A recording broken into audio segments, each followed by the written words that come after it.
I'm a combat veteran. I served in the Army from 2001 to 2007 with the deployment to Afghanistan. And I got into politics in my current role now by way of that experience in Afghanistan, because what I saw, we always have the money to drop bombs on people. We always have the money to put people in cages. We always have the money to destroy things, and yet we never seem to have the money to build things. Not here and not abroad. And so that lesson stuck with me. And it comes back every November 11th as a sort of reminder of the broken promise that we have left to ourselves and our subsequent generations, that we've got this technological abundance, we've got this country capable of doing amazing things. And what do we do with it? We build weapons of war. We build swords instead of plowshares. And so I got activated politically because of that experience. And it's folks like you who kind of helped me become the type of veteran that you see today, and not the other guy that's maybe not going to come to something like this. And so in City Hall, what can we do about this? And I think about that a lot. I oftentimes take positions that are very global and international in nature. I speak out for Gaza, I speak out for Palestine, and I get punished for that sometimes. People say, Councilor Green, why are you focused on national, international issues? Why shouldn't you focus on filling potholes? And I tell them, we can't afford to fill the potholes because we have a society that has organized itself around waging war. A society that's organized itself around deconstructing the good things that we built after World War II.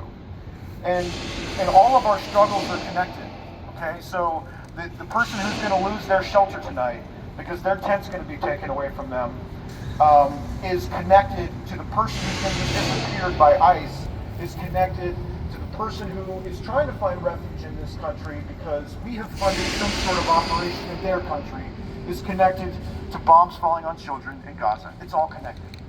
And so my appeal to everyone is to say, what's the old saying, act locally, think globally. I think that also matters for your politics. And I think that we're in a really inspiring moment in history where we have people in aggregate numbers filling the streets in our cities in America that's setting records for historical levels of participation. And I've also heard that people are having reading groups and talking outside of those demonstrations. So we are building a movement here, folks.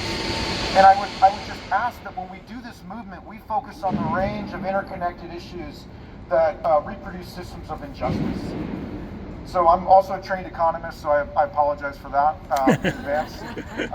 And I only bring that into play here because there's two types of economic systems that we can have.